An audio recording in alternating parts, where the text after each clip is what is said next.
ಜಗತ್ತಲ್ಲಿ ಮನುಷ್ಯ ಅಂತ ಹುಟ್ಟಿದ ಮೇಲೆ ಒಂದು ಮನೆ, ಒಬ್ಬ ಹೆಂಡತಿ ಇರಲೇಬೇಕು. ಸ್ವಂತದ್ದಾದಷ್ಟು ಒಳ್ಳೇದು. ಸ್ವಾಮಿ, 10,000 ಲಂಚಾವತಾರ ನಾಟಕ ಮಾಡಿದಿರಲ್ಲ, ಲಂಚ ನಿಂತೋಗಿದೇನ್ರಿ ಅಂದ. ಹಿರಣ್ಣಯ್ಯನವರು ಬಹಳ ಚಾಣಾಕ್ಷ ಮಾತಲ್ಲಿ, ನಮ್ ತಿಪ್ಪಾರಳ್ಳಿ ಬಲ್ ದೂರ ಅಲ್ಲವಳ್ ನಂಬಸ್ವಿ. ಅಪ್ಪ, ಹಸುವಿನ ಮೇಲೆ ಒಂದು ಪ್ರಬಂಧ ಬರೀಪ್ಪ, ಬರ್ಕೊಡ್ಬೇಕಂತಪ್ಪ ಮೇಷ್ಟ್ರು ಹೇಳಿದ್ದಾರೆ, ನನ್ಗೇನು ಬರೀಕಿಲ್ಲ. ಬರ್ಕೊಳ್ಳೋ, ಹೇಳ್ತೀನಿ. ನಾನು 30 ವರ್ಷ ಸಿಕ್ಕಾಪಟ್ಟೆ ಕುಡ್ದೆ, 20 ವರ್ಷದಿಂದ ಕುಡಿಯೋದು ಬಿಟ್ಬಿಟ್ಟಿದ್ದೀನಿ. ಇನ್ನೊಂದು ಡ್ರಾಪ್ ಹಾಕಿದ್ರು ಕಷ್ಟ ಅಂತ ಹೇಳಿದ್ರು, ಅಲ್ಲಿ ತನಕ ಕುಡ್ದೆ ನಾನು. ಈಗ ಕುಡಿತಾ ಇಲ್ಲ, ನಿಲ್ಲಿಸ್ಬಿಟ್ಟಿದ್ದೀನಿ. ನಿಲ್ಲಿಸ್ಬೇಕು ಅಂದ್ರೆ ನಿಲ್ಲಿಸೇ ಬಿಟ್ಟೆ, ಕುಡಿಬೇಕು ಅಂತ ಕುಡಿತಾನೇ ಇದ್ದೆ.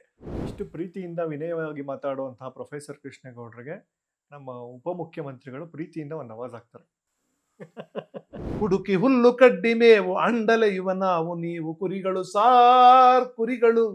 3 ವರ್ಷಗಳ ಕೆಳಗೆ ಇವಳು ಸಿಕ್ಕಳು, ಮುಖ ತುಂಬಾ ನಕ್ಕಳು. ನಮಗೀಗ 3 ಮಕ್ಕಳು. ಶ್ರಾವಣಿ ಸುಬ್ರಹ್ಮಣ್ಯ ಚಿತ್ರದ ಆಕಳ ಬೆಣ್ಣೆ ಆ ಹಾಡು ಬರೆದಿರೋದು ಕೃಷ್ಣೇಗೌಡ ಸರ್ ಅಲ್ವಾ ಸರ್? ಆಕಳ ಬೆಣ್ಣೆ ಮೂಕಳ ಮುದ್ದೆ ಮುಸ್ಸಕ್ಕನ್ ಮುರಿತಿದ್ದೆ ಕಿಸಕ್ಕನ್ ಗಿರಿತಿದ್ದೆ. ಹೆಂಗಿತ್ತು ಸರ್ ಆ ಹಾಡಿಗೆ ನಿಮಗೆ ಕಾಲ್ ಮಾಡಿ ನಿಮ್ಮ ಹತ್ರ ಬರ್ಸ್ಬೇಕು ಅಂದಾಗ? ಸರ್, ನಮಗೆ ನಿಮ್ಮ ಕೈ ಬರಹ ಹೇಗಿದೆ ಅಂತ ನೋಡ್ಬೇಕು ಅಂತ ಆಸೆ ಸರ್. ದಯಮಾಡಿ ಏನಾದ್ರು ಬರೀಬೋದಾ ಸರ್? ಸಾರ್ವಜನಿಕವಾಗಿ ಮುಖ ತೋರಿಸುವುದಿಲ್ಲ, ಸಾರ್ವಜನಿಕವಾಗಿ ಮುಖ ತೋರಿಸುವುದಿಲ್ಲ. ಆನಂದಮಯ ಈ ಜಗ ಹೃದಯ. ಕೀರ್ತಿ ಇಎನ್ಟಿ ಕ್ಲಿನಿಕ್ ವಿಸಿಟ್ ಮಾಡ್ತಿರೇ ಮನ್ಸುಗೊಳ್ಳೆದು.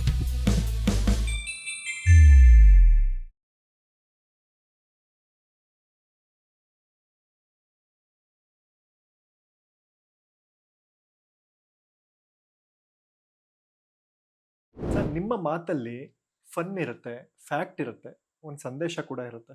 ನನಗೆ ಈ ಥರದ ಮಾತುಗಳು ಅಂತ ಬಂದಾಗ ಮಾಸ್ಟರ್ ಹಿರಣ್ಣಯ್ಯ ಅವ್ರು ತುಂಬ ನೆನಪಾಗ್ತಾರೆ. ಅವ್ರ ಜೊತೆ ಯಾವತ್ತಾದ್ರು ವೇದಿಕೆ ಹಂಚ್ಕೊಂಡಿದ್ದೀರಾ ನೀವು? ಬಹಳ ಸಲ. ನನಗೆ, ನಾನು ಮೊದಲನೇ ಸಲನೇ ಹೇಳಿದೆ, ಎಲ್ರಿಗೂ ಹೇಳ್ತಿದ್ದೆ, ಮುಂಚೆ ಅಂತೂ ಪದೇ ಪದೇ ಹೇಳ್ತಾ ಇದ್ದೆ, ನಾನು ಹಾಸ್ಯಗಾರ ಅಲ್ಲ. I am not A comedian. ನನ್ನನ್ನ ಕಮಿಡಿಯನ್ ಅಂತ ಕರಿಬೇಡಿ. ನನಗೆ ಹಾಸ್ಯ ಒಂದು ವಾಹನ ಅಷ್ಟೇ. ನಾನು ಕಳಿಸೋ ಗೂಡ್ಸ್ ಬೇರೆ. ನನಗೆ ಇದನ್ನ ವಾಹನವಾಗಿ ಯೂಸ್ ಮಾಡ್ತಾ ಇದ್ದೀನಿ. ನಾನು ತಲುಪಿಸ್ಬೇಕಾಗಿರೋ ಗೂಡ್ಸ್ ಬೇರೆ ಅಂತ ಯಾವಾಗಲೂ ಹೇಳ್ತೀನಿ. ಯಾಕಂದ್ರೆ ನಾನು ಸಾಹಿತ್ಯದ ವಿದ್ಯಾರ್ಥಿ. ಏನೋ ಓದ್ತೀನಿ, ಯಾರನ್ನೋ ಕೇಳ್ತೀನಿ, ಯಾರ್ದೋ ಆಲೋಚನೆಗೆ ಬರ್ತಾರೆ, ನಾನು ಅದನ್ನೇನೋ ಹೇಳಬೇಕಾಗಿರುತ್ತೆ. ಆದ್ರಿಂದ ಅದಕ್ಕೊಂದು ಹಾಸ್ಯವನ್ನ ವಾಹಕವನ್ನಾಗಿ ಮಾಡ್ಕೊತೀನಿ. ಯಾಕೆಂದ್ರೆ ಅದೊಂದು ಅಟ್ರಾಕ್ಟಿವ್ ವೇ, ಜನಕ್ಕೆ ಆಕರ್ಷಕ ಕಾಣಿಸುತ್ತೆ ಅಂತ. ಹಿರಣ್ಣಯ್ಯನವರು ಅಂಥ ಕೆಲಸವನ್ನು ಅದ್ಭುತವಾಗಿ ಮಾಡಿದ್ರು. ಅಂಥ ಒಬ್ಬ ನಾಟಕಕಾರ, ಅನನ್ಯ ಅಂದ್ರೆ ಅನ್ಯರಿಲ್ಲ, ಇನ್ನೊಬ್ರಿಲ್ಲ ಅನ್ನುವಂಥವ್ರು. ಅಷ್ಟು ಅದ್ಭುತವಾದ ಕೆಲಸ ಮಾಡಿದ್ದಾರೆ ನೋಡಿ. ಬರೀ ಲಂಚಾವತಾರ ನಾಟಕ 10,000 ಪ್ರದರ್ಶನ ಆಗಿದೆ. 10,000. ಒಂದೊಂದು ದಿವಸ 2-3 ಪ್ರದರ್ಶನ ಮಾಡಿದ್ದಾರೆ ಒಂದು ಕಾಲದಲ್ಲಿ. ಬೆಳಗ್ಗೆ, ಮಧ್ಯಾಹ್ನ, ಸಂಜೆ ಎಲ್ಲ ಮಾಡಿದ್ದಾರೆ. ಯಾರೋ ಒಂದ್ ದಿವಸ ಹಿರಣ್ಣಯ್ಯನವ್ರಿಗೆ ಅವ್ರ ಸ್ಟೇಜಲ್ಲಿ ಇರೋ ಪ್ರಶ್ನೆ ಕೇಳ್ಬಿಟ್ಟ. ಅವರು ಅಭಿಮಾನಿ ಅನ್ನದಾತರಿಗೆ ನಮಸ್ಕಾರ ಅಂತ ಬರ್ತಾರೆ ಸ್ಟೇಜ್ ಮೇಲೆ. ಆವಾಗ ಅವ್ನು ಯಾರೋ ಕೇಳ, ಸ್ವಾಮಿ, 10,000 ಲಂಚಾವತಾರ ನಾಟಕ ಮಾಡಿದಿರಲ್ಲ, ಲಂಚ ನಿಂತೋಗಿದ್ಯಾ? ಲಂಚ ನಿಂತೋಗಿದೇನ್ರಿ ಅಂದ. ಹಿರಣ್ಣಯ್ಯನವರು ಬಹಳ ಚಾಣಾಕ್ಷ ಮಾತಲ್ಲಿ, ಹೌದು, ಲಂಚ ನಿಂತಿದ್ಯಾ? ಎಲ್ಲಿ ನಿಂತಿದೆ? ಎಲ್ಲಾ ಕಡೆ ಹೋಗು ನೋಡಿ. ನಾನು 10,000 ನಾಟಕ ಆಡಿದ್ದೇನೆ, ಲಂಚ ನಿಂತಿದೆ. ನಮ್ಮ ದೇಶದಲ್ಲಿ ಲಂಚ ನಿಂತಿದೆ ಮತ್ತು ಭದ್ರವಾಗಿ ನಿಂತಿದೆ. ನೋಡಿ, ಮಾತಿನ ಟೋನ್ ಹೆಂಗ್ ಬದಲಾಗುತ್ತೆ ಅಂತ. ಹಿರಣ್ಣಯ್ಯನವರಲ್ಲಿ ಅದು ಬಹಳ ಇತ್ತು. ನಾನು ಅವರು ಮೊಟ್ಟ ಮೊದಲನೇ ವೇದಿಕೆ ಹಂಚಿಕೊಂಡ ಕಾಲ, ಅದಕ್ಕೆ ಮುಂಚೆ ಅಲ್ಲಿ ಸಿಕ್ಕಿದಾಗ ಒಂಚೂರು ಮಾತಾಡಿದ್ವಿ. ಮೊಟ್ಟ ಮೊದಲನೇ ವೇದಿಕೆ ಹಂಚಿಕೊಂಡಿದ್ವಿ ಬಹುಶಃ 2001-2 ಇಸ್ವಿ ಇರಬೇಕು. ಬೆಂಗಳೂರಿನಲ್ಲಿ ಸಹಕಾರ ನಗರದಲ್ಲಿ ಒಂದು ಕಾರ್ಯಕ್ರಮ. ಅಲ್ಲಿಗೆ ನಾನು ಹೋಗಿದ್ದೆ, ಹಿರಣ್ಣಯ್ಯನವರು ಬಂದಿದ್ರು. ಒಂದು ಓಪನ್ ಏರ್ ಪ್ರೋಗ್ರಾಮ್ ಅದು. ಅಲ್ಲಿ ಕಾರ್ಯಕ್ರಮ ಉದ್ಘಾಟನೆ ಹಿರಣ್ಣಯ್ಯನವ್ರು ಮಾಡಬೇಕು, ದೀಪ ಹಚ್ಚಬೇಕು. ದೀಪ ಹಚ್ಚೋದಕ್ಕೆ ಅಂತ ಅವರೊಂದು ಮೇಣದ ಬತ್ತಿ ಕೊಟ್ಟರು. ಇವರು ದೀಪಕ್ಕೆ ಹಿಡಿತಾರೆ, ಅದು ಹತ್ತಾ ಇಲ್ಲ, ಗಾಳಿ ಸುತ್ತ ಹತ್ತಾ ಇಲ್ಲ. ಮತ್ತೆ ಮೇಣದ ಬತ್ತಿ ಹಚ್ತಾರೆ, ದೀಪಕ್ಕೆ ಹಿಡಿತಾರೆ, ಹತ್ತಾ ಇಲ್ಲ. ಮೇಣದ ಬತ್ತಿ ಹಚ್ಕೋತಾರೆ, ದೀಪಕ್ಕೆ ಹಿಡಿತಾರೆ, ಹತ್ತಾ ಇಲ್ಲ. ಆವಾಗ ಡಾಕ್ಟರ್ ಶರಣಬಸವೇಶ್ವರ ಅಂಗಡಿ ಇದ್ದ, ಈಗಲೂ ಅಲ್ಲಿದ್ದಾರೆ. ಅವರು ಕಾರ್ಯಕ್ರಮ ನಿರೂಪಣೆ ಮಾಡ್ತಾ ಇದ್ದಾರೆ. ಅವ್ರು ಹೇಳಿದ್ರು, ನೋಡಿ, ಈ ದೀಪ ಹತ್ತೋದಿಲ್ಲ, ಆದ್ರೆ ಕಲಾವಿದರು ನಮ್ಮ ಭಾಷೆಗೆ, ನಮ್ಮ ನಾಡಿಗೆ ದೀಪ ಇದ್ದ ಹಾಗೆ. ಆದ್ರಿಂದ ಆ ದೀಪ ಹತ್ತೇ ಇದ್ರೇನು, ಈ ಹಿರಣ್ಣಯ್ಯ ಎಂಬ ದೀಪ ಈಗ ಉರಿಯುತ್ತೆ ನೋಡಿ, ಇದು ಬೆಳಗುತ್ತೆ ಅಂದ್ರು. ಹಿರಣ್ಣಯ್ಯನವರು ಉರಿದ್ರು. 1.5 ಗಂಟೆ ಉರಿದ್ರು. ಹಿರಣ್ಣಯ್ಯನವರು ಏನು 1.5 ಗಂಟೆ ಮಾತಾಡಿದ್ರು. 1.5 ಗಂಟೆನಲ್ಲಿ ಅವರು ಸುಮಾರು 3/4 ಗಂಟೆ ಅವ್ರು ಕುಡಿತಾ ಇದ್ದ ಕತೆ ಹೇಳಿದ್ರು. ನಾನು 30 ವರ್ಷ ಸಿಕ್ಕಾಪಟ್ಟೆ ಕುಡ್ದೆ, 20 ವರ್ಷದಿಂದ ಕುಡಿಯೋದು ಬಿಟ್ಬಿಟ್ಟಿದ್ದೀನಿ. ಇನ್ನೊಂದು ಡ್ರಾಪ್ ಹಾಕಿದ್ರು ಕಷ್ಟ ಅಂತ ಹೇಳಿದ್ರು, ಅಲ್ಲಿ ತನಕ ಕುಡ್ದೆ ನಾನು. ಈಗ ಕುಡಿತಾ ಇಲ್ಲ, ನಿಲ್ಲಿಸ್ಬಿಟ್ಟಿದ್ದೀನಿ. ನಿಲ್ಲಿಸ್ಬೇಕು ಅಂದ್ರೆ ನಿಲ್ಲಿಸೇ ಬಿಟ್ಟೆ, ಕುಡಿಬೇಕು ಅಂತ ಕುಡಿತಾನೇ ಇದ್ದೆ. ಇಂತೆಲ್ಲ ಕತೆ ಹೇಳಿದ್ರು. ಅವ್ರದ್ದಾಯ್ತು. ಅದಾದ್ಮೇಲೆ ನನಗೇನು ಅನ್ನಿಸ್ತು, ನಾನು ಭಾಷಣ ಮಾಡಬೇಕಾಗಿತ್ತು. ನಾನು ಹೇಳಿದೆ, ಮಾಸ್ಟರ್ ಅಣ್ಣಯ್ಯನವರು ದೀಪ ಹಚ್ಚೋದಕ್ಕೆ ಪ್ರಯತ್ನ ಪಟ್ಟರು, ದೀಪ ಹತ್ತಲಿಲ್ಲ. ಆಗ ಡಾಕ್ಟರ್ ಶರಣಬಸವೇಶ್ವರ ಅಂಗಡಿಯವರು ಹೇಳಿದರು, ನೋಡಿ ಆ ದೀಪ ಹತ್ತದೇ ಇದ್ರೇನಂತೆ, ಈ ಕಲಾವಿದರು ಕರ್ನಾಟಕದ ದೀಪ, ಆ ದೀಪ ಉರಿಲಿಲ್ಲ, ಈ ದೀಪ ಉರಿಯುತ್ತೆ ನೋಡಿ, ಹಿರಣ್ಣಯ್ಯ ಎಂಬ ದೀಪ ಅಂತ ಹೇಳಿದ್ರು. ಹಿರಣ್ಣಯ್ಯ ಎಂಬ ದೀಪ 1.5 ಗಂಟೆ ಉರಿತು. ಉರಿದೇನು ಪುಕ್ಸಟ್ಟೆ ಉರಿತದ ಅಂತ. 30 ವರ್ಷ ಎಣ್ಣೆ ಹಾಕಿಲ್ವಾ ದೀಪಕ್ಕೆ, ಉರಿತದೆ ಅಂತ. ಹಿರಣ್ಣಯ್ಯನವರು ಶರ್ಟ್ ಇಟ್ಕೊಂಡು ಜಗ್ತಾವ್ರೆ. ಅಲ್ಲ ಕಣೋದವ್ರೆ, ನಾನೇ ಎಲ್ರಿಗೂ ಕಾಲು ಎಳಿತೀನಿ, ನನ್ ಕಾಲು ಎಳಿತೀಯಲ್ಲೋದವ್ರೆ ನೀನು. ಆದ್ರೆ ಅತ್ಯಂತ ಉದಾರವಾದ ಮನುಷ್ಯ. ನೀವು ರೇಗಿಸಿ ಛೇಡಿಸಿ, ಅವ್ರು ಬಹಳ ಸಲ ಹೇಳೋರು, ನಾನು ನನ್ನನ್ನು ರೇಗಿಸಿದವರು, ನನ್ನನ್ನು ವಿಮರ್ಶಿಸಿದವರು, ನನ್ನನ್ನು ಬೈದವ್ರಿಗೆ ಅವಕಾಶ ಕೊಟ್ಟು ನಾನು ಇನ್ಯಾರನ್ನು ಹಾಗೆ ಬೈಯುವ, ರೇಗಿಸುವ, ಚುಡಾಯಿಸುವ ಹಕ್ಕನ್ನು ಪಡ್ಕೋತೀನಿ ಅನ್ನೋರು. ಈಗ ನನ್ನನ್ನು ಯಾರು ಬೈಯಂಗಿಲ್ಲ, ನನ್ನನ್ನು ಯಾರು ಅನ್ನಂಗಿಲ್ಲ ಅಂದ್ರೆ ನಾನು ಯಾರನ್ನು ಅನ್ನಂಗಿಲ್ಲ. ನಾನು ಹಕ್ಕನ್ನು ಪಡ್ಕೋಬೇಕು ಅಂದ್ರೆ ಮೊದಲು ನನ್ನನ್ನು ನಾನು ಬೈಕೋಬೇಕು ಅಥವಾ ನಾನು ಬೈಸ್ಕೋಬೇಕು. ಆ ಥರ ಗ್ರೇಟ್ ಮ್ಯಾನ್, ಗ್ರೇಟ್ ಆರ್ಟಿಸ್ಟ್. ಆಮೇಲೆ ನಾ ಹೇಳ್ತೀನಲ್ಲ, ಒಬ್ರು ಗುಬ್ಬಿ ವೀರಣ್ಣ, ಒಬ್ರು ಮಾಸ್ಟರ್ ಅಣ್ಣಯ್ಯ, ಒಬ್ರು ರಾಜ್ಕುಮಾರ್, ಒಬ್ರು ಬಿ ಕಾರದ್, ಇವರೆಲ್ಲ ಒನ್ ಅಂಡ್ ಓನ್ಲಿ, ಏಕಮೇವ ಅಂತಾರಲ್ಲ ಹಾಗೆ ಒನ್ ಅಂಡ್ ಓನ್ಲಿ. ನಿಮ್ಗೆ ಈ ರಾಜಕೀಯಕ್ಕೆ ಆಫರ್ಗಳು ಬಂದಿದೆಯಂತೆ, ಹೌದಾ? ತುಂಬಾ ಬಂತು. ಸಾರ್ವಜನಿಕವಾಗಿ ಅದನ್ನೆಲ್ಲ ಹೇಳೋದು ಅಗತ್ಯ ಇದೆಯೋ ಇಲ್ವೋ ನನಗೆ ಗೊತ್ತಿಲ್ಲ. ನಾನು ರಿಟೈರ್ ಆಗೋಕೆ ಮುಂಚೆನೇ ಒತ್ತಡ ಶುರುವಾಗಿತ್ತು. ರಿಟೈರ್ ಆದ್ಮೇಲಂತೂ ಒತ್ತಡ ತುಂಬಾ ಪ್ರಬಲವಾಗಿತ್ತು. ಎಲ್ಲ ಪಾರ್ಟಿಯ ಮುಖ್ಯರು ನನ್ನ ಹತ್ರ ಮಾತಾಡಿದ್ರು. ನಿಮ್ಗೆ ₹1 ಖರ್ಚಾಗದೆ ಎಲೆಕ್ಷನ್ ಅಲ್ಲಿ ಗೆಲ್ಲಿಸ್ತೀವಿ, ನಿಂತ್ಕೊಳ್ಳಿ, ನೀವು ಧೈರ್ಯ ಮಾಡಿ, ನಿಮ್ಮ ಹಿಂದೆ ನಾವಿದ್ದೀವಿ ಎಲ್ಲ ಹೇಳಿದ್ರು. ಅವ್ರೆದುರು ನನಗೆ ಕೆಲವು ಸಲ ಮಾತಾಡಕ್ ಆಗ್ತಿರ್ಲಿಲ್ಲ. ಆಯ್ತು ನೋಡ್ತೀನಿ, ಮಾತಾಡ್ತೀನಿ, ಯೋಚನೆ ಮಾಡ್ತೀನಿ ಅಂತ ಹೇಳ್ತಿದ್ದೆ ಕೆಲವು ಸಲ. ಒಂದ್ಸಲ ನನ್ನ ಹೆಸರು ಪತ್ರಿಕೆಯಲ್ಲಿ, ಟಿವಿಯಲ್ಲೆಲ್ಲ ಪ್ರಕಟವಾಗೋಯ್ತು. ಇವರು ಸಂಭವನೀಯ ಅಭ್ಯರ್ಥಿ ಅಂತ 2 ಪಕ್ಷದಿಂದ ಹಾಕಿದ್ರು. ಈ ಪಕ್ಷದಿಂದನೂ ಸಂಭವನೀಯ ಅಭ್ಯರ್ಥಿ ಅಂತ ಹಾಕಿದ್ರು, ಇನ್ನೊಂದು ಪಕ್ಷದಿಂದನೂ ಸಂಭವನೀಯ ಅಭ್ಯರ್ಥಿ ಅಂತ ಹಾಕಿದ್ರು. ಆವಾಗ ನಾನೊಂದ್ಸಲ ಮಂಡ್ಯಕ್ಕೆ ಹೋಗಿದ್ದೆ. ಮಂಡ್ಯದಲ್ಲಿ ಪತ್ರಕರ್ತರೆಲ್ಲ ಸುತ್ತುವರೆದ್ಬಿಟ್ರು. ಸರ್, ಇದೇನೋ ನಡೀತಾ ಇದೆ, ದಯವಿಟ್ಟು ನೀವು ಹೇಳಿ ಏನಾಗ್ತಾ ಇದೆ, ನೀವು ನೆಕ್ಸ್ಟ್ ಎಲೆಕ್ಷನ್ ಕಂಟೆಸ್ಟ್ ಮಾಡ್ತೀರಾ ಹೇಳಿ. ನಾನು ಹೇಳಿದೆ, ಇಲ್ಲಪ್ಪ, ಇಲ್ಲ, ನಾವೊಂದು ಪ್ರೆಸ್ ಮೀಟ್ ಮಾಡಬೇಕು, ಈಗ ಬನ್ನಿ ದಯವಿಟ್ಟು ನಮ್ಗೆ ಉತ್ತರ ಕೊಡಿ. ಅದೇನು ನಡೆದೇ ಇಲ್ಲಪ್ಪ, ಬಿಟ್ಬಿಡಿ ನನ್ನ. ಇಲ್ಲ ಸರ್, ನೀವು ಮಾತಾಡಲೇಬೇಕು, ನೀವು ಏನೋ ನಡೀತಾ ಇದೆ, ಇಲ್ಲ ಯಾಕೆ ಇಷ್ಟು ಸುದ್ದಿ ಆಗುತ್ತೆ. ನಾನು ಆಯ್ತು ಅಂತ ಹೋದೆ. ಅವ್ರು ಹೇಳಿದ್ರು, ನಿಮ್ಮ ಹೆಸರು ಇದೆಯಲ್ಲ, ಇದು ಹೇಗೆ ಇದು? ನಾನು ಹೇಳಿದೆ, ನಾನು ರಾಜಕಾರಣಿಯಾಗಿ ಬದುಕಬೇಕು ಅಂತ ಅಂದ್ಕೊಂಡಿಲ್ಲ, ಆದ್ರಿಂದ ನಾನು ಅಭ್ಯರ್ಥಿ ಆಗೋದಿಲ್ಲ. ಎಲ್ರು ಹಿಂಗೆ ಹೇಳ್ತಾರೆ ಸರ್, ಎಲ್ರು ನಾನೇನು ಇಲ್ಲ ಅಂತಾರೆ, ಆಮೇಲೆ ಜನ ಒತ್ತಾಯ ಅಂತಾರೆ, ಆಮೇಲೆ ಪಕ್ಷ ಒತ್ತಾಯ ಮಾಡ್ತು ಅಂತಾರೆ, ಹಿಂಗೆಲ್ಲ ಹೇಳ್ತಾರೆ, ನೀವು ಹಂಗೆ ಹೇಳಿದ್ರೆ ಅಂದ್ರು. ನಾನು ಹೇಳಿದೆ, ಈ ಮಾತನ್ನು ಇಲ್ಲೇ ಬರೀರಿ, ನಾನೇನಾದ್ರೂ ಅಭ್ಯರ್ಥಿಯಾಗಿ ಮತ್ತೆ ಬಂದ್ರೆ ಸಾರ್ವಜನಿಕವಾಗಿ ಮುಖ ತೋರಿಸುವುದಿಲ್ಲ ಅಂತ ಹೇಳಿದ್ರು ಅಂತ ಬರೀರಿ. ಡಿಟರ್ಮೆಂಟ್, ನನ್ನ ಬದುಕಲ್ಲ ಅದು ಅಂತ ಡಿಸೈಡ್ ಮಾಡಿದೆ. ಅವಾಗ ಯಾರೋ ಒಬ್ರು ಹೇಳಿದ್ರು, ಅಲ್ಲ ಸರ್, ನೀವು ರಾಜಕಾರಣಿ ಅದೇನು ತಪ್ಪು ಸರ್, ನಿಮ್ಮಂಥವ್ರೆಲ್ಲ ರಾಜಕೀಯಕ್ಕೆ ಯಾಕೆ ಬರಬಾರ್ದು, ಬಂದ್ರೆ ಏನ್ ತಪ್ಪು ಅಂದ್ರು. ನಾನು ಅವ್ರಿಗೆ ಇಷ್ಟೇ ಉತ್ತರ ಹೇಳಿದೆ, ನೋಡಪ್ಪ, ಹೂ ಮಾರೋನ ಹತ್ರ ಹೋಗಿ ನೀನ್ ಕಬಾಬ್ ಯಾಕೆ ಮಾರಬಾರ್ದು ಅಂತ ಯಾಕೆ ಕೇಳ್ತೀಯ ನೀನು? ನಾನು ಹೂ ಮಾರ್ತಿದ್ದೀನಿ, ನನ್ನ ವೃತ್ತಿ ಅದು, ಅದಕ್ಕೆ ಸಂಬಂಧಪಟ್ಟಿದ್ದೆಲ್ಲ ಗೊತ್ತಿದೆ. ಸರ್, ನೀವು ಬಣ್ಣದ ಅಂಗಡಿ ಇಟ್ಟರೆ ಚೆನ್ನಾಗಿರುತ್ತಲ್ಲ, ಕಬ್ಬಣದ ಅಂಗಡಿ ಇಟ್ಟರೆ ಚೆನ್ನಾಗಿರುತ್ತಲ್ಲ, ಬಟ್ಟೆ ಅಂಗಡಿ ಯಾಕೆ ಇಡಬಾರ್ದು, ನೀವು ಶೇರ್ ಮಾರ್ಕೆಟ್ ಯಾಕೆ ಮಾಡಬಾರ್ದು ಅಂತ ಯಾಕೆ ಕೇಳ್ತೀರಿ? ನನ್ನ ವ್ಯಾಪಾರ ನಾ ಮಾಡ್ತಿದ್ದೀನಿ ಅಷ್ಟೇ. ಬಣ್ಣದ ಅಂಗಡಿ, ಕಬ್ಬಣದ ಅಂಗಡಿ, ಮಾಂಸದ ಅಂಗಡಿ, ಎಲ್ಲ ಅಂಗಡಿಗಳು ಇವೆ, ಅವ್ರವ್ರ ಅಂಗಡಿ ಅವ್ರು ಮಾಡ್ತಿದ್ದಾರೆ, ಅದು ಯಾವುದು ತಪ್ಪಲ್ಲ. ನನ್ನ ಅಂಗಡಿ ವ್ಯಾಪಾರ ನಾ ಮಾಡ್ತಾ ಇದ್ದೀನಿ ಅಷ್ಟೇ. ನೀವು MLA ಆದ್ರೆ ಇನ್ನೂ ಬಹಳ ದೊಡ್ಡ ದೊಡ್ಡ ಕೆಲಸಗಳು ಮಾಡ್ಬೋದಲ್ಲ ಅಂತ ಇನ್ನೊಬ್ರು ಹೇಳಿದ್ರು. ನಾನು ಅವ್ರಿಗೆ ಹೇಳಿದೆ, ವಿನಯದಿಂದ ಹೇಳ್ತಾ ಇದ್ದೀನಿ, ಅಹಂಕಾರದಿಂದ ಹೇಳ್ತಿಲ್ಲ, ವಿನಯದಿಂದ ಹೇಳ್ತಾ ಇದ್ದೀನಿ. ನಾನು 34 ವರ್ಷ ಮೇಷ್ಟ್ರ ಕೆಲಸ ಮಾಡಿದ್ದೀನಿ. ನಾನು ಮೇಷ್ಟ್ರ ಕೆಲಸ ಸಣ್ಣದು, MLA ಕೆಲಸ ದೊಡ್ಡದು ಅಂತ ಅನ್ಕೊಂಡಿಲ್ಲ. ಮೇಷ್ಟ್ರ ಕೆಲಸ ಸಣ್ಣದು, MLA ಕೆಲಸ ದೊಡ್ಡದು ಅಂತ ಅನ್ಕೊಂಡಿಲ್ಲ. ನನ್ನ ಮೇಷ್ಟ್ರ ಕೆಲಸ MLA ಕೆಲಸಕ್ಕಿಂತ ಕಮ್ಮಿ ಅದಲ್ಲ ಅಂತ ನಾನು ಅನ್ಕೊಂಡಿದ್ದೀನಿ ಅಂತ ಹೇಳಿದೆ. ಇಷ್ಟು ಪ್ರೀತಿಯಿಂದ ವಿನಯವಾಗಿ ಮಾತಾಡುವಂತಹ ಪ್ರೊಫೆಸರ್ ಕೃಷ್ಣೇಗೌಡರಿಗೆ ನಮ್ಮ ಉಪಮುಖ್ಯಮಂತ್ರಿಗಳು ಪ್ರೀತಿಯಿಂದ ಒಂದು ಅವಾಜ್ ಆಗ್ತಾರೆ. ನನ್ನ ಬಗ್ಗೆ ಪ್ರೀತಿ ಇದೆ ಅವ್ರಿಗೆ. ಅವರು ಕಳೆದ ಚುನಾವಣೆಯಲ್ಲಿ ನನಗೆ ಫೋನ್ ಮಾಡಿ, ಏನಿದು ಮೈಗೆ ಎಣ್ಣೆ ಹಾಕೊಂಡು ಓಡಾಡ್ತೀರ ನೀವು, ಹಿಡಿಯಕ್ಕೆ ಸಿಗಲ್ಲ, ನುಣ್ಸ್ಕೊಬಿಡ್ತೀರಿ, ಏನ್ ರಾಜಕೀಯ ಮಾಡ್ಬಿಟ್ರೆ ಮೈಲಿಗೆ ಆಗ್ಬಿಡ್ತಿರೋ, ಈಗ ಮಾತ್ರ ಮಡಿಯಾಗಿದ್ದೀರಾ ನೀವು, ವಿಧಾನಸೌಧಕ್ಕೆ ಬಂದ್ಬಿಟ್ರೆ ಕೆಟ್ಟದಾಗ್ಬಿಡ್ತದ, ನಾವೆಲ್ಲ ಇಲ್ವಾ ಅಲ್ಲಿ, ಏನ್ ವಿಧಾನಸೌಧದಲ್ಲಿ ಕೆಟ್ಟದ್ದು ಕೆಟ್ಟದ್ದು ನಿಮ್ಗೆ, ಈಗ ಅವೆಲ್ಲ ಮಾತಾಡಂಗಿಲ್ಲ ನೀವು, ಈ ಎಲೆಕ್ಷನ್ ಅಲ್ಲಿ ನಿಮ್ಗೆ ಟಿಕೆಟ್ ಕೊಡ್ತೀವಿ, ನೀವು ನಿಂತ್ಕೋಬೇಕಷ್ಟೇ, ಎಲೆಕ್ಷನ್ಗೆಲ್ಲ ಎದುರ್ಕೋಬೇಡಿ, ನಾವು ಮಾಡಿಸ್ತೀವಿ, ಎದುರ್ಬೇಡಿ ನೀವು. ನಾನು ಅವ್ರಿಗೊಂದೇ ಮಾತು ಹೇಳಿದೆ, ಸರ್, ಒಂದು 20-25 ವರ್ಷ ಹಿಂದೆ ಕರೆದಿದ್ರೆ ಬಂದ್ಬಿಡುವೆ ಸರ್, ಈಗ ನಾನು ಬಹಳ ದೂರ ಈ ದಾರಿಯಲ್ಲಿ ಬಂದ್ಬಿಟ್ಟಿದ್ದೀನಿ, ವಾಪಸ್ ಬರೋಕ್ಕಾಯ್ತಾ ಇಲ್ಲ ನನಗೆ. ಎರಡನೇದು, ರಾಜಕಾರಣ ಮಾಡೋನಿಗೆ ಆಸೆ ಇರಬೇಕು. ನಾನು MLA ಆಗಬೇಕು, ನಾನು ಮಿನಿಸ್ಟರ್ ಆಗಬೇಕು, ನಾ ಏನೋ ಆಗಬೇಕು ಅಂತ ಆಸೆ ಇರಬೇಕು. ನನ್ನ ಕಟ್ಕೊಂಡು ಏನು ಮಾಡ್ತೀನಿ ಸರ್, ನನಗೆ ಆಸೆನೇ ಇಲ್ಲ. ನನಗೆ ಪವರ್ ಬೇಕು, ನಾನು ಹಿಂಗ್ ಎಲ್ಲ ಅಧಿಕಾರಿಗಳನ್ನೆಲ್ಲ ಕೂರಿಸ್ಕೊ ಅನ್ಬೇಕು, ಇವೆಲ್ಲ ಆಸೆನೇ ಇಲ್ಲ. ಈ ನನ್ನಂತವ್ರನ್ನ ಇಟ್ಕೊಂಡು ಆಮೇಲೆ ನೀವೇ ತಲೆ ಚಚ್ಕೋಬೇಕಾಯ್ತು, ಇದ್ಯಾವನು ಈ ಪಾಪಿನ ನಾವು ಹೋಗಿ MLA ಮಾಡ್ಕೊಂಡೋಲ್ಲಪ್ಪ, ಇವನೇನು ಪ್ರಯೋಜನ ಇಲ್ಲ ಅಂತ ಅನ್ಕೋಬಾರ್ದು. ಅದರಿಂದ ದಯವಿಟ್ಟು ಬೇಜಾರು ಮಾಡ್ಕೋಬೇಡಿ ಸರ್. ನಿಮ್ಮ ವಿಶ್ವಾಸಕ್ಕೆ, ಪ್ರೀತಿಗೆ ನಾನು ಕೃತಜ್ಞ. ಆದರೆ ನನ್ನ ಮನಸ್ಥಿತಿ ಅಲ್ಲಿಲ್ಲ ಈಗ ಅಂತ ಹೇಳಿ. ಸರ್, ಈಗ ಒಂದು ಪದಗಳನ್ನ ಕೊಡ್ತೀನಿ ಸರ್. ಒಂದು ಕತೆ ಶುರು ಮಾಡ್ಬೇಕು ನೀವು. ಆ ಪದಗಳನ್ನ ನಾನು ಮಧ್ಯ ಪದಗಳನ್ನ ಆಡ್ ಮಾಡ್ತಾ ಇರ್ತೀನಿ. ಆ ಪದಗಳನ್ನ ಸೇರಿಸಿ ಒಂದು ಪದ ಕಟ್ಟಿ ಕತೆ ಮಾಡಬೇಕು ಸರ್. ಓಕೆನಾ? ಮೊದಲನೇದಾಗಿ, ಒಂದು ಹುಡುಗ ಹುಡುಗಿ ಬೆಂಗಳೂರಿಗೆ ಬಂದು ಮದುವೆ ಆಗಿ ಗಂಡ ಹೆಂಡತಿ ಆಗ್ತಾರೆ ಸರ್. ಆ ಗಂಡ ಹೆಂಡತಿ ಅನ್ನೋ ಪದ, ಅದರಿಂದ ಕತೆ ಹೇಳಿ ಸರ್. ಒಂದು ಹುಡುಗ ಹುಡುಗಿ ಬಂದು ಬೆಂಗಳೂರಿಗೆ ಬಂದು ಮದುವೆ ಆಗಿ ಗಂಡ ಹೆಂಡತಿ ಆಗ್ತಾರೆ. ಅಲ್ಲಿ ಕತೆ ಮುಗೀತು.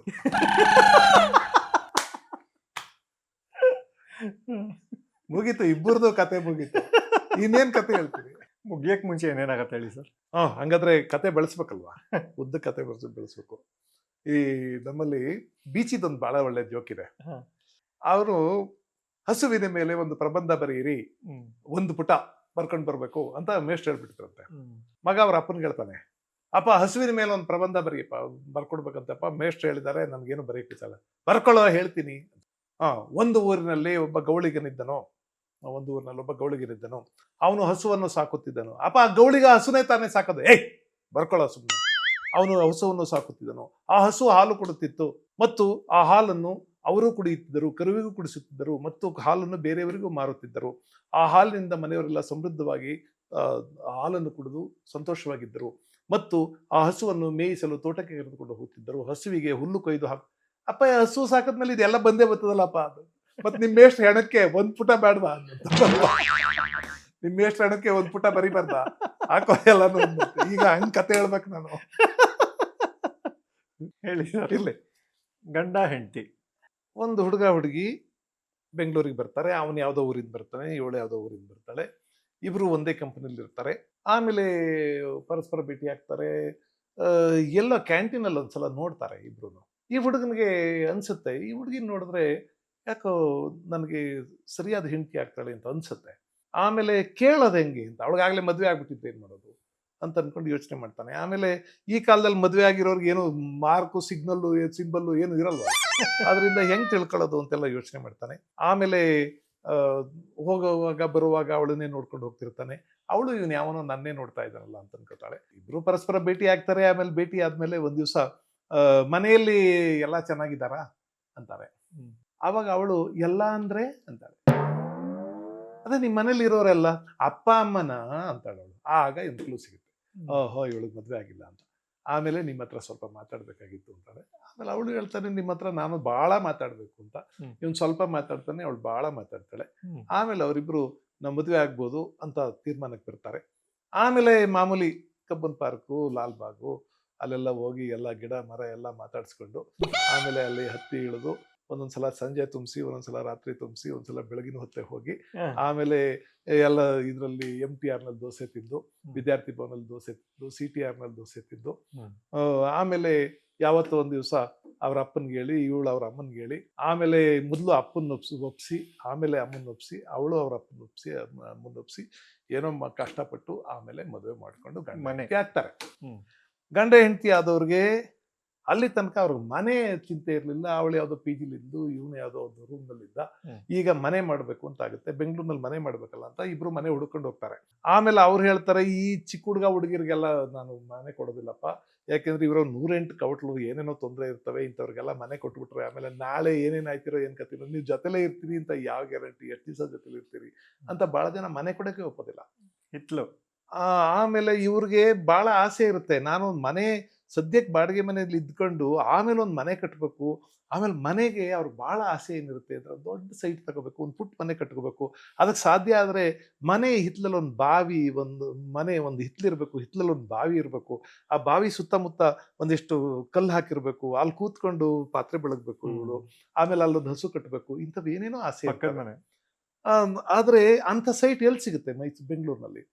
ಸ್ಟ್ರೈಟ್ಗೆ 2 ಕೋಟಿ 3 ಕೋಟಿ 4 ಕೋಟಿ 5 ಕೋಟಿ ಕೊಡಬೇಕು. ಹ್ಮ್. ಆಮೇಲೆ ಏನು ಮಾಡೋದು ಅಂತ ಹೇಳಿ ಆಮೇಲೆ ಇವ್ರ ಪಕ್ಕದ ಮನೆಯಲ್ಲಿ ಇವರು ಆಂಟಿ ಇರ್ತಾರೆ.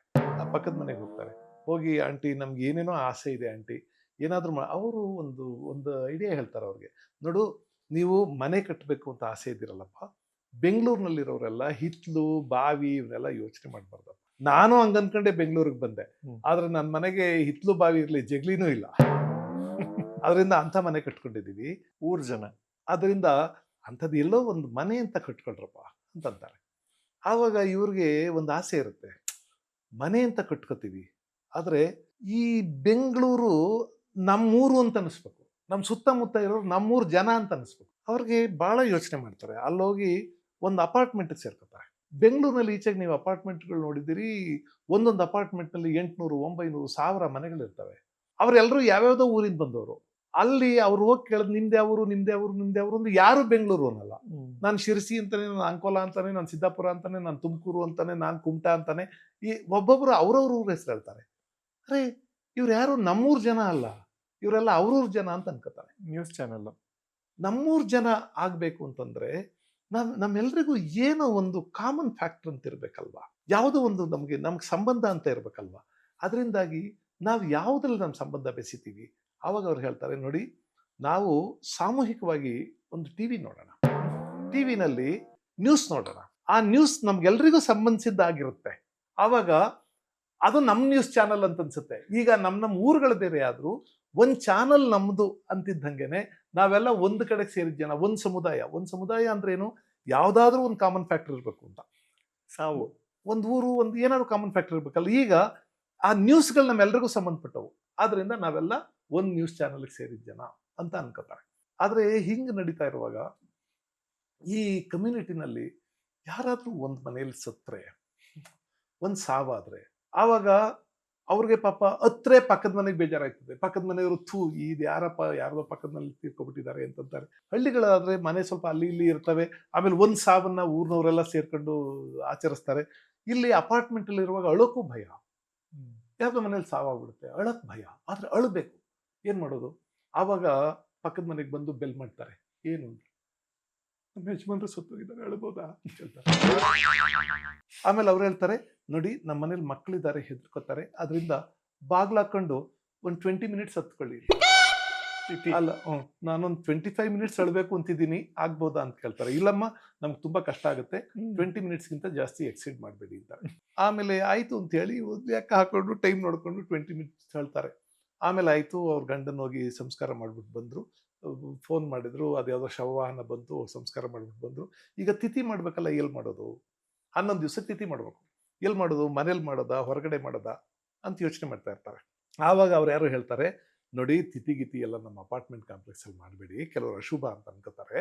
ಆದ್ರಿಂದ ಅದ್ರ ಕಾಂಟ್ರಾಕ್ಟರ್ ಇರ್ತಾರೆ, ಯಾರಿಗೂ ಹೇಳ್ಬಿಡಿ, ಅವ್ರ ಪಾಡಿಗೆ ಅವ್ರು ತಿಥಿ ಮಾಡ್ಬಿಟ್ಟು ನಿಮ್ ಪ್ರಸಾದ ಕಳಿಸ್ಬಿಡ್ತಾರೆ. ನಿಮ್ ಗಂಡನ್ ಕೂಳು ಅನ್ಕೊಂಡು ತಿನ್ನಿ ಅಷ್ಟೇ ನೀವು. ಅದರಿಂದ ಈಗ ನನ್ನ ಗಂಡ ಸತ್ತೋಗಿದ್ದಾನೆ ಅಂತ ಅನ್ಸೋದು ಹೆಂಗೆ? ಆಮೇಲೆ ನಾಳೆ ಬಂದು ಎಲ್ಲಿ ನಿಮ್ಮ ಯಜಮಾನ್ರು ಅಂತ ಯಾರೋ ಕೇಳ್ಬೋದು. ನಮ್ದು ಈ ಸಿಟಿನಲ್ಲಿ ಪರಿಸ್ಥಿತಿ ಹೆಂಗಿದೆ ಅಂದ್ರೆ, ಅಕ್ಕಪಕ್ಕದ ಮನೆಯವ್ರಿಗೆ ಸರಿಯಾಗಿ ಗೊತ್ತಾಗಲ್ಲ, ಇನ್ನು ಆ ಕಡೆ DCEF ನವ್ರಿಗೆಲ್ಲ ಹೆಂಗ್ ಗೊತ್ತಾಗತ್ತೆ? ಅದರಿಂದ ಅವ್ರಿಗೆ ಗೊತ್ತಾಗ್ಬೇಕು ಅಂದ್ರೆ ಏನ್ ಮಾಡೋದು? ಅದಕ್ಕೆ ಬೇರೆ ದಾರಿನೇ ಇಲ್ಲ. ಅವ್ರ ಗಂಡನ್ಗೆ ಈ ಫ್ಲೆಕ್ಸ್ ಗಿಕ್ಸಲ್ಲಿ ಮಕಾಮೂತಿ ಹಾಕೋದು ಅಂದ್ರೆ ಆಯ್ತಿರ್ಲಿಲ್ಲ. ಆದ್ರೆ ಅಯ್ಯಮ್ಮ ಬದುಕಿದ್ದಾಗಂತೂ ಆಗ್ಲಿಲ್ಲ, ಸತ್ತಾಗ್ಲಾರು ಫ್ಲೆಕ್ಸಲ್ಲಿ ಒಂದು ಫೋಟೋ ಹಾಕ್ತಾರೆ. ಫ್ಲೆಕ್ಸಲ್ಲಿ ಫೋಟೋ ಹಾಕ್ಬಿಟ್ಟು ಭಾವಪೂರ್ಣ ಶ್ರದ್ಧಾಂಜಲಿ ಅಂತ ಒಂದು ಫೋಟೋ. ಸೂಪರ್ ಸರ್, ಇದು ಥ್ಯಾಂಕ್ ಯು. ಇದು ಮಾತುಗಾರಿಕೆ ಸುಮ್ಮನೆ ಬರಲ್ಲ. ಮತಗಳನ್ನ ಹೇಳ್ತಾರೆ, ಪಾಪ ಗಂಡ ಹೆಂಡತಿ ಮನೆ ಹುಡ್ಕೊಂಡ್ ಬಂದವ್ರು ಕಾರ್ಪೊರೇಟ್ ಅಲ್ಲಿ ಆರಾಮಾಗಿ ಇದ್ದವ್ರನ್ನ ಫ್ಲೆಕ್ಸ್ ಮಾಡೋದು. ಸರ್, ಈಗ ಕೆಲವು ಕವಿಗಳ ಹೆಸರು ಹೇಳ್ತೀನಿ ಸರ್. ಅವರ ಕವಿವಾಣಿ ಹೇಳ್ಬೋದು, ಅಥವಾ ಅವರ ಸ್ಲೋಗನ್ಗಳು, ಅಥವಾ ಅವ್ರು ಬರೆದಿರೋ ಕವಿತೆಯ 4 ಲೈನ್ ಯಾವ್ದಾದ್ರು. ಓಕೆನಾ? ಮೊದಲು ಬೇಂದ್ರೆ ಅವರಿಂದ ಶುರು ಮಾಡೋಣ ಸರ್.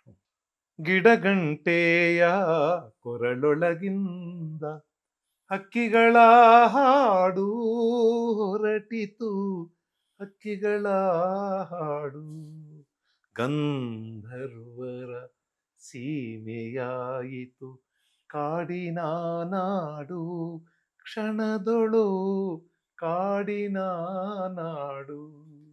ಆಹಾ, ಕುವೆಂಪು ಅವರು. ಬಿಸಿಲಿದು ಬರಿ ಬಿಸಿಲಲ್ಲವೋ, ಸೂರ್ಯನ ಕೃಪೆ ಕಾಣೋ. ಸೂರ್ಯನು ಬರಿ ರವಿ ಅಲ್ಲವೋ, ಆ ಭ್ರಾಂತಿಯ ಮಾಡೋ. ರವಿವದನವೇ ಶಿವ ಸದನವೋ, ಬರಿ ಕಣ್ಣದು ಮಣ್ಣು. ಶಿವನಿಲ್ಲದ ಸೌಂದರ್ಯವೇ ಶವಮುಖದ ಕಣ್ಣು. ಆನಂದಮಯ ಈ ಜಗ ಹೃದಯ. ಬಸವಣ್ಣವರು. ಮನೆಯೊಳಗೆ ಮನೆಯೊಡೆಯನಿದ್ದಾನೋ ಇಲ್ಲವೋ, ಹೊಸಿಲ ಮೇಲೆ ಹುಲ್ಲು ಹುಟ್ಟಿ ಮನೆಯೊಳಗೆ ರಜ ತುಂಬಿ, ಮನೆಯೊಳಗೆ ಮನೆಯೊಡೆಯನಿದ್ದಾನೋ ಇಲ್ಲವೋ. ತನುವಿನೊಳಗೆ ಹುಸಿ ತುಂಬಿ ಮನದೊಳಗೆ ವಿಷಯ ತುಂಬಿ, ಮನೆಯೊಳಗೆ ಮನೆಯೊಡೆಯನಿಲ್ಲ ಕೂಡಲ ಸಂಗಮದೇ. ಟಿ.ಪಿ. ಕೈಲಾಸಂ.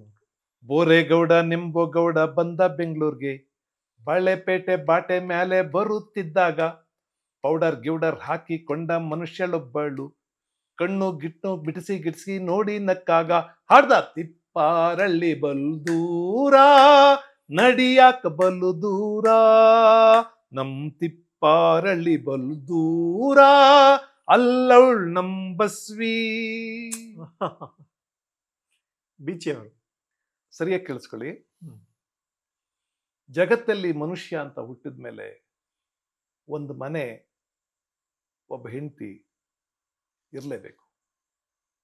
ಜಗತ್ತಲ್ಲಿ ಮನುಷ್ಯ ಅಂತ ಹುಟ್ಟಿದ ಮೇಲೆ ಒಂದು ಮನೆ, ಒಬ್ಬ ಹೆಂಡತಿ ಇರಲೇಬೇಕು. ಸ್ವಂತದ್ದಾದಷ್ಟು ಒಳ್ಳೆಯದು. ಪುತಿನ್ ಅವರು.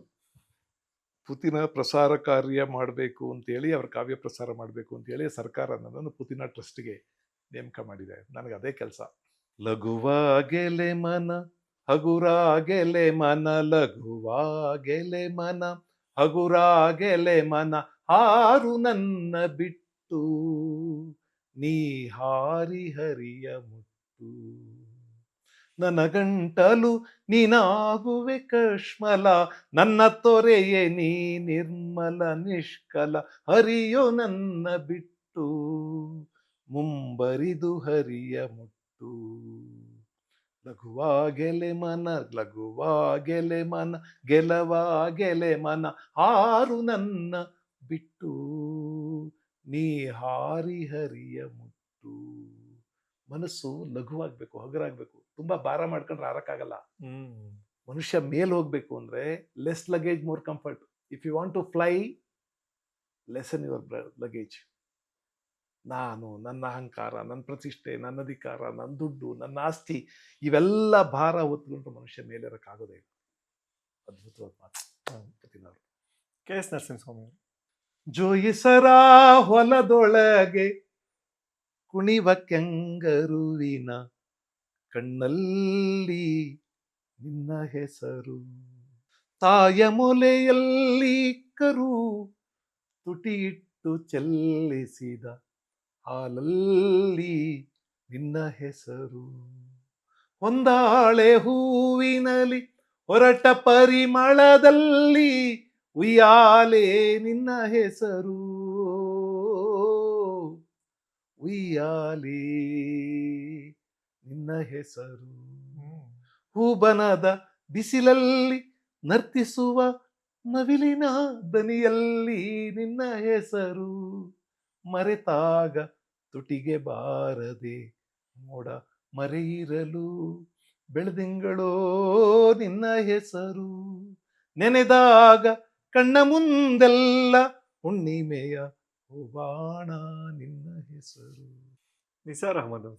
ಕುರಿಗಳು ಸಾರ್ ಕುರಿಗಳು ಸಾಗಿದ್ದೇ ಗುರಿಗಳು, ಮಂದೆಯಲ್ಲಿ ಒಂದಾಗಿ ಸ್ವಂತತೆಯೇ ಬಂದಾಗಿ, ಇದರ ಬಾಲ ಅದು ಮತ್ತೆ ಅದರ ಬಾಲ ಇದು ಮೂಸಿ, ದನಿ ಕುಗ್ಗಿಸಿ ತಲೆ ತಗ್ಗಿಸಿ ಹುಡುಕಿ ಹುಲ್ಲು ಕಡ್ಡಿ ಮೇವು ಅಂಡಲೆಯುವ ನಾವು ನೀವು. ಕುರಿಗಳು ಸಾರ್ ಕುರಿಗಳು ಸಾಗಿದ್ದೇ ಗುರಿಗಳು, ಮಂದೆಯಲ್ಲಿ ಒಂದಾಗಿ ಸ್ವಂತತೆಯೇ ಬಂದಾಗಿ, ಇದರ ಬಾಲ ಅದು ಮತ್ತೆ ಅದರ ಬಾಲ ಇದು ಮೂಸಿ, ದನಿ ಕುಗ್ಗಿಸಿ ತಲೆ ತಗ್ಗಿಸಿ ಹುಡುಕಿ ಹುಲ್ಲು ಕಡ್ಡಿ ಮೇವು ಅಂಡಲೆಯುವ ನಾವು ನೀವು. ಕುರಿಗಳು ಸಾರ್ ಕುರಿಗಳು, ದೊಡ್ಡಿಯಲ್ಲಿ ಕೂಡಿ ಹಾಕಿ ನಿಲ್ಲಲಿಲ್ಲ ಕೂರಲಿಲ್ಲ, ಎದ್ದರೆ ಸರಿದಾಡಲಿಲ್ಲ ಬಿದ್ದರೆ ಹರಿದಾಡಲಿಲ್ಲ, ಕಿಂಡಿಯಿಂದ ತೆವಳಿ ಬಂದ ಗಾಳಿ ಕೂಡ ನಮ್ಮದೇನೆ. ಕುರಿಗಳು ಸಾರ್ ಕುರಿಗಳು ಸಾರ್ ಕುರಿಗಳು ಸಾಗಿದ್ದೇ ಗುರಿಗಳು, ಮಂದೆಯಲ್ಲಿ ಒಂದಾಗಿ ಸ್ವಂತತೆಯೇ ಬಂದಾಗಿ ಇದರ ಬಾಲ ಅದು ಮತ್ತೆ ಅದರ ಬಾಲ ಇದು ಮೂಸಿದನಿ ಕುಗ್ಗಿಸಿ ತಲೆ ತಗ್ಗಿಸಿ ಹುಡುಕಿ ಹುಲ್ಲು ಕಡ್ಡಿ ಮೇವು ಅಂಡಲ ಇವ ನಾವು ನೀವು ಕುರಿಗಳು ಸಾರ್ ಕುರಿಗಳು. ಯಪ್ಪ, ಎಚ್ ಡುಂಡಿರಾಜ್ ಅವ್ರು ಸರ್. ಡುಂಡಿರಾಜ್ ನನ್ನ ಆತ್ಮೀಯ ಸ್ನೇಹಿತರಲ್ಲೊಬ್ರು. ಬೇಕಾದಷ್ಟು ಚುಟುಕುಗಳು ನೆನಪಾಗ್ತವೆ. ಒಂದು ಮಾತ್ರ ಹೇಳ್ತೀನಿ, 3 ವರ್ಷಗಳ ಕೆಳಗೆ ಇವಳು ಸಿಕ್ಕಳು, ಮುಖ ತುಂಬ ನಕ್ಕಳು, ನಮಗೀಗ 3 ಮಕ್ಕಳು. ಅದು ನಾನು ತಮಾಷೆ ಮಾಡ್ತಿದ್ದೆ, 2 ಇರೋದು 3ನೇದೇ ಯಾವುದು ಅಂತ ಹೆಂಡತಿ ಕೇಳ್ತಾ ಇದ್ದಾಳೆ ಆಯ್ತಾ. ನಾನು ಬೇಕಂತ 3 ಮಕ್ಕಳು ಅಂತ ಹೇಳೋದು. ಅವ್ರು ಪ್ರತಿ ಸಲ ಸಾರ್ 2 ಮಕ್ಕಳು ಅಂತಾರೆ. ನಾನು ಅದಕ್ಕೆ ಗೊತ್ತಿಲ್ಲಪ್ಪ ಅದೇನೋ 3 ಮಕ್ಕಳು ಅಂತ ಒಂದು ಈಚೆಗೆ ತಿದ್ದುಪಡಿ ಬಂದಿದೆ ಅಂತ ನಾನು ತಮಾಷೆ ಮಾಡಿದೆ. ಅದಕ್ಕೆ ನಾನೊಂದು ಎಕ್ಸ್ಟ್ರಾ ಬರೆದಿದ್ದೆ ಸರ್. ಅಂದ್ರೆ ಡುಂಡಿರಾಜ್ ಅವ್ರದ್ದು, ಅವಳು ಅಕಸ್ಮಾತ್ ಸಿಕ್ಕಳು, ನನ್ನ ನೋಡಿ ನಕ್ಕಳು, ನಮಗೀಗ 2 ಮಕ್ಕಳು ಅಂತ. ಇದನ್ನು ಬರೆದವರು ಎಚ್ ಡುಂಡಿರಾಜ್. ಅವಳೇ ಮತ್ತೆ ನನಗೆ ಸಿಕ್ಕಳು, ನನ್ನ ನೋಡಿಯೂ ನಕ್ಕಳು, ಆದರೆ ನನಗೆ ಮಕ್ಕಳಾಗಲಿಲ್ಲ, ಯಾಕೆಂದ್ರೆ ನಾನು ಡುಂಡಿರಾಜನಲ್ಲ ಅಂತ. So very nice sir. ಯಾವ ಕವಿಗಳ ಹೆಸರು ಹೇಳಿದ್ರು ಹಿಂಗೆ ಬಿಡ್ತಿರಲ್ಲ ಸರ್ ನೀವು. ಸಾಹಿತ್ಯ ಪ್ರೀತಿ ಸರ್. ಅಲ್ಲ, ನನಗೆ ದಿಸ್ ನಾಟ್ ಬೋಸ್ಟಿಂಗ್. ಹ್ಮ್. ಕನಿಷ್ಠ 1000 ಪದ್ಯ ನನ್ನ ತಲೆಯಲ್ಲಿದೆ. ಕನಿಷ್ಠ 1000 ಸಿನಿಮಾ ಹಾಡುಗಳು ಅವು ಇವು ಎಲ್ಲ ಸೇರಿದ್ರೆ 1000 ಪದ್ಯ ಆದ್ರೂ ನನ್ನ ತಲೆಯಲ್ಲಿ. ಸರ್, ನೀವು ಅಣಕು ಗೀತೆಗಳು ಜೊತೆಗೆ ತುಂಬಾ ಜನಕ್ಕೆ ಗೊತ್ತಿದೆಯೋ ಗೊತ್ತಿಲ್ವೋ, ಕನ್ನಡ ಚಿತ್ರರಂಗದಲ್ಲಿ ಸುಮಾರು 25ಕ್ಕೂ ಹೆಚ್ಚು ಚಿತ್ರಗೀತೆಗಳನ್ನ ಬರೆದಿದ್ದಾರೆ ಕೃಷ್ಣೇಗೌಡ ಸರ್. ಮತ್ತು ಶ್ರಾವಣಿ ಸುಬ್ರಹ್ಮಣ್ಯ ಚಿತ್ರದ ಆಕಳ ಬೆಣ್ಣೆ, ಆ ಹಾಡು ಬರೆದಿರೋದು ಕೃಷ್ಣೇಗೌಡ ಸರ್ ಅಲ್ವಾ ಸರ್? ಆಕಳ ಬೆಣ್ಣೆ ಮೂಕಳ ಮುದ್ದೆ ಮುಸ್ಸಕ್ಕನ್ ಮುರಿತಿದ್ದೆ ಕಿಸಕ್ಕನ್ ಗಿರ್ರಿತಿದ್ದೆ. ಹೆಂಗಿತ್ತು ಸರ್ ಆ ಹಾಡಿಗೆ ನಿಮಗೆ ಕಾಲ್ ಮಾಡಿ ನಿಮ್ಮ ಹತ್ರ ಬರೆಸ್ಬೇಕು ಅಂದಾಗ? ಅದಕ್ಕೆ ಅದರ ಪ್ರೊಡ್ಯೂಸರ್ ಸುರೇಶ್, KA ಸುರೇಶ್, ನನ್ನ ಬಹಳ ಗುಡ್ ಫ್ರೆಂಡ್. ಹ್ಮ್. ಅದರ ನಿರ್ದೇಶಕ ಮಂಜು ಸ್ವರಾಜ್, ನನ್ನ ಅಣ್ಣನ ಮಗ. ಓಹ್, ಓಕೆ.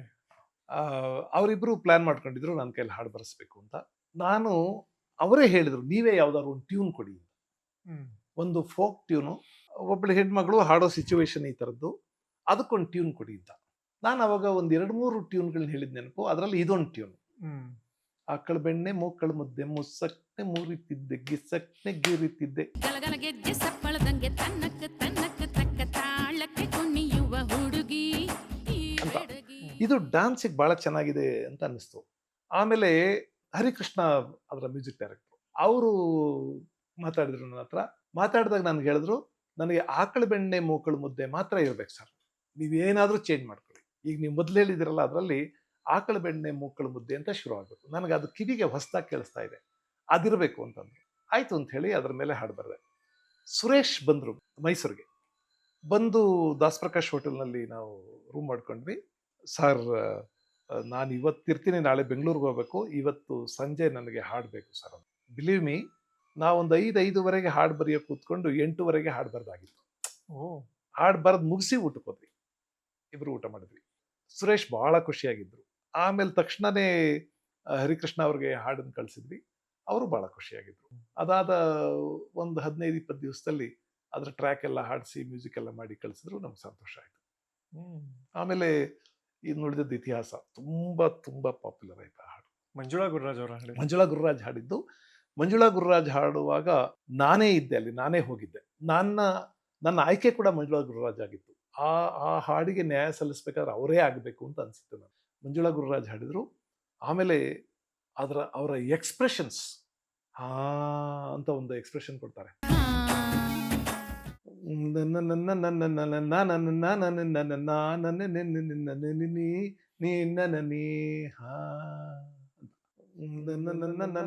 ತಕ್ಕ ತಾಳಕ್ಕೆ ಕುಣಿಯುವ ಕುದುರೆ ಈ ಚೆದುರೆ. ಅದೆಲ್ಲ ಮಂಜುಳಾ ಗುರುರಾಜ್ ಕೈಲಿ ಮಾತ್ರ ಸಾಧ್ಯ. ಸರ್, ನಮಗೆ ನಿಮ್ಮ ಕೈ ಬರಹ ಹೇಗಿದೆ ಅಂತ ನೋಡ್ಬೇಕು ಅಂತ ಆಸೆ ಸರ್. ದಯಮಾಡಿ ಏನಾದ್ರು ಬರಿಬೋದಾ ಸರ್? ಇಲ್ಲೇನಾ? ಗುಂಡಿಗೆ ಬರೀಲ್ಲ ಅಥವಾ ಫ್ರೀ ಸ್ಟೈಲಲ್ಲಿ ಬರೀಲ್ಲ? ಹೇಗಾರು ಸರ್, ನಿಮ್ ಖುಷಿ ಸರ್.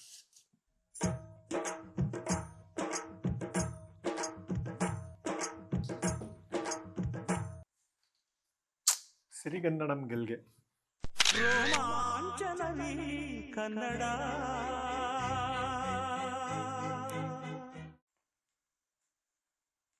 ತುಂಬಾ ಚೆನ್ನಾಗಿದೆ ಸರ್. Thank you. ಈ ರೇಡಿಯಂ ಸ್ಟಿಕರಿಂಗ್ ಮಾಡಿಸಿದ್ರೆ ಕಟ್ ಮಾಡಿಸ್ತಾರಲ್ಲ ಸರ್, ಸೊ ಆ ಥರ ನಿಜವಾಗ್ಲು ಥ್ಯಾಂಕ್ ಯು. ಈ ಬುಕ್ಕಲ್ಲಿ ಪ್ರಿಂಟ್ ಆದಂಗಿದೆ. ನನಗೆ ಕ್ಯಾಲಿಗ್ರಫಿ ನನಗೊಂದು ಹವ್ಯಾಸ. ನಾವು ಓದ್ತಾ ಇದ್ದಾಗ ಯಾರ್ದಾದ್ರೂ ಸ್ನೇಹಿತರ ರೂಮ್ಗೆ ಹೋದ್ರೆ ಅವ್ರ ಹೆಸರು ಬರೆದಿಟ್ಟು ಬರೋದು ರೂಢಿ. ಬರೆದು ಅದನ್ನೆಲ್ಲ ಅಲಂಕಾರ ಮಾಡಿ ಇಡ್ತಿದ್ದೆ. ಎಷ್ಟು ಪಾಪ್ಯುಲರ್ ಆಗಿದ್ದೆ ನಾನು ಅಂದ್ರೆ ಯಾರ್ದಾದ್ರೂ ರೂಮಲ್ಲಿ ಅದು ಏನಾದ್ರು ನೋಡಿದ್ರೆ ಬೇರೆಯವರು ಕೃಷ್ಣಗೌಡರ ಮನೆ ಇಲ್ಲಿ ರೂಮ್ ಬಂದಿದ್ರು ಅಂತ ಕೇಳಿ ಹಾಗೆ ಎಲ್ಲರ ಹೆಸರು ಬರೀತಿದ್ದೆ. ಸೊ ಸರ್, ನೀವು ಸಿರಿಗನ್ನಡಂ ಗೆಲ್ಗೆ ಅಂತ ಬರೆದ್ರಿ. ನಮ್ಮಲ್ಲಿ ಸರಿಗನ್ನಡಂ ಗೆಲ್ಗೆ ಅಂತ ಒಂದು ಪುಸ್ತಕ ಇದೆ ಹೌದು, ಸರ್. ಗೊತ್ತು ನನಗೆ ಪುಸ್ತಕ. ಹೌದು.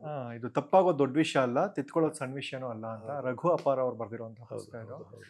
ಸೊ ಇದರಲ್ಲಿ ಕನ್ನಡ ಪದಗಳು, ಅದರ ಇತಿಹಾಸ ಏನು, ಹೇಗೆ ಬಂತು, ನಾವು ಹೇಗೆ ಬಳಸ್ತಾ ಇದೀವಿ, ಹೇಗೆ ತಪ್ಪು ಬಳಸ್ತಾ ಇದೀವಿ, ಈ ವಿಚಾರಗಳನ್ನೆಲ್ಲ ಹೇಳಿದ್ದಾರೆ ಸರ್. ಇದರಲ್ಲಿ ಒಂದು ವಿಚಾರ ನೀವು ಓದಬೇಕು ಅಂತ ನನಗೆ ಆಸೆ. ಓದ್ಬೋದಾ ಸರ್ ಇದು? ಇದು ಈಗಿನ ಮಕ್ಕಳಿಗೆ ಗೊತ್ತಿರಲಿಕ್ಕಿಲ್ಲ. ಹಿಂದೆಲ್ಲ ಜನ ಮನೆಗೆ ಪತ್ರ ಬರೀತಿದ್ರು ಅಂತ. ಅಪ್ಪನಿಗೆ ಪತ್ರ ಬರೆಯುವಾಗ ತೀರ್ಥರೂಪ ತಂದೆಯವರಿಗೆ ಅಂತ ಶುರು ಮಾಡ್ತಿದ್ದೆವು.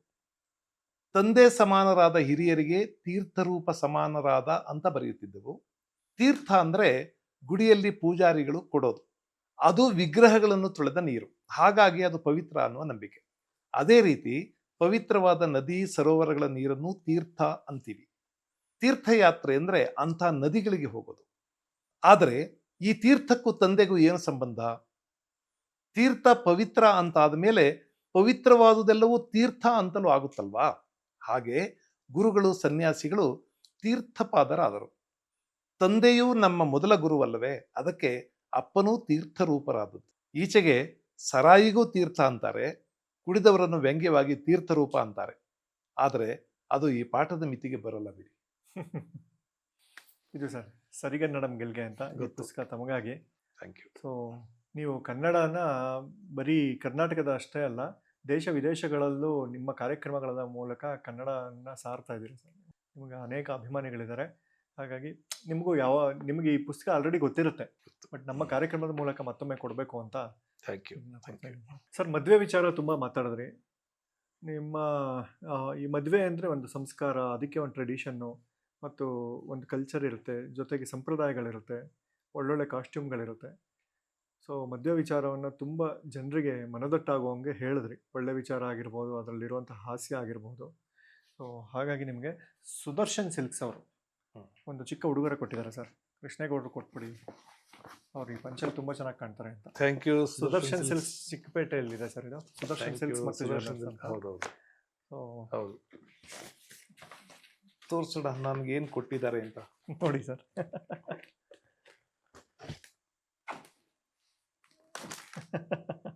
Thank you. ನನಗೆ ನಿಮ್ಗೆ ಹೇಳ್ತೀನಿ, ಹಾಂ ನನಗೆ ತುಂಬ ಇಷ್ಟವಾದ ಉಡುಗೆ ಅಂದರೆ ಹಾಂ ಪಂಚೆ, ಹಾಂ ಶರ್ಟು ಪಂಚೆ. ಹಾಂ ನನಗೆ ಭಾಳ ಇಷ್ಟವಾದ ಉಡುಗೆ. ನಾನು ನಮ್ಮ ಮನೇಲಿ ಏನೇ ಸ್ವಲ್ಪ ಸ್ಪೆಷಲ್ ಅಕೇಶನ್ ಅಂತ ಆದ್ರೂ ಹ್ಞೂ ನಾನು ಶರ್ಟು ಪಂಚೆ ಹಾಕೋತೀನಿ. ಓಕೆ. ನನಗೆ ಭಾಳ ಇಷ್ಟ. ನೆಕ್ಸ್ಟ್ ಟೈಮು ಸುದರ್ಶನ್ ಸಿಲ್ಕ್ಸ್ ಪಂಚನೆ ಹಾಕೊಳ್ಳಿ sir. Thank you. Sudarshan silks ಚಿಕ್ಕಪೇಟೆಯಲ್ಲಿದೆ. ಸೊ ಪುಟ್ಟ ಮಕ್ಕಳಿಂದ ವಯೋವೃದ್ಧರವರೆಗೂ ಎಲ್ಲರಿಗೂ ಎಲ್ಲ ರೀತಿಯ ಬಟ್ಟೆಗಳು ಸಿಗುತ್ತೆ. ಜೊತೆಗೆ ಅವ್ರದ್ದು ಜ್ಯುವೆಲ್ಲರ್ ಅಂಗಡಿ ಕೂಡ ಇದೆ. ಸರ್, ಶಾಲೆಗಳ ಬಗ್ಗೆ, ಸರ್ಕಾರಿ ಶಾಲೆ ಮತ್ತು ಖಾಸಗಿ ಶಾಲೆಗಳ ಬಗ್ಗೆ ಮಾತಾಡಿದ್ರಿ, ವಿದ್ಯಾರ್ಥಿಗಳ ಬಗ್ಗೆ ಮಾತಾಡಿದ್ರಿ, ಮುಂದಿನ ಯುವಕರ ಬಗ್ಗೆ ಮಾತಾಡಿದ್ರಿ, ತುಂಬ ಒಳ್ಳೊಳ್ಳೆ ವಿಚಾರಗಳು ಮಾತಾಡಿದ್ರಿ. ನಮ್ಮಲ್ಲಿ ಪರಿಶ್ರಮ ನೀಟ್ ಅಕಾಡೆಮಿ ಮತ್ತು PU ಕಾಲೇಜ್ ಅಂತ ಇದೆ ಸರ್. ಇವ್ರದ್ದು ಏನಂದರೆ ಸರ್, SSLC ಆಗಿದ ತಕ್ಷಣ ಅಲ್ಲಿಗೆ ಹೋದರೆ PUCಗೆ ಇವರೇ ಗೈಡೆನ್ಸ್ ಕೊಡ್ತಾರೆ. ಸುಮಾರು 50ಕ್ಕೂ ಹೆಚ್ಚು ಎಕ್ಸ್ಪರ್ಟ್ಸ್ ಲೆಕ್ಚರರ್ ಇದ್ದಾರೆ. PUC ಆದಮೇಲೆ ಇವರು NEET ಕೋಚಿಂಗ್ ಕೊಡ್ತಾರೆ ಅಥವಾ ಇಂಜಿನಿಯರಿಂಗ್ ಕೋಚಿಂಗ್ ಕೊಡ್ತಾರೆ. ಸುಮಾರು 500ರಿಂದ 600 ಡಾಕ್ಟರ್ಸ್ಗಳನ್ನು ಪ್ರತಿ ವರ್ಷ ತಯಾರು ಮಾಡ್ತಿದ್ದಾರೆ ಇವರು. ಸೊ ಅವ್ರ ಕಡೆಯಿಂದ ಒಂದು ಗಿಫ್ಟ್ ಇದೆ ಸರ್. ಪರಿಶ್ರಮ PU ಕಾಲೇಜ್ ಮತ್ತು ನೀಟ್ ಅಕಾಡೆಮಿ ಇವ್ರ ಕಡೆ. Thank you. Thank you. Gift ತೋರಿಸೋಣ. ಇವ್ರದ್ದು Parishrama PU college, NEET academy. ಇವ್ರದ್ದು ಹಾಸ್ಟೆಲ್ಲು ಇದೆ ಮತ್ತು ಕಾಲೇಜು ಇದೆ sir. Okay, thank you. Finally sir, ನಮ್ಮಲ್ಲಿ ರಾಗ ಆರ್ಟ್ಸ್ ಅಂತ ಇದ್ದಾರೆ ಸರ್. ರಾಗ ಆರ್ಟ್ಸ್ ಅವರು ನಿಮಗೆ ಒಂದು ವಿಶೇಷವಾದ ಉಡುಗೊರೆ ಕೊಟ್ಟಿದ್ದಾರೆ ನಮ್ಮ ಕಾರ್ಯಕ್ರಮಕ್ಕೆ ಬಂದಿದ್ದಕ್ಕೆ. ಇದು ನಿಮಗಾಗಿ ಸರ್. Thank you. ಅರಮನೆನಾ?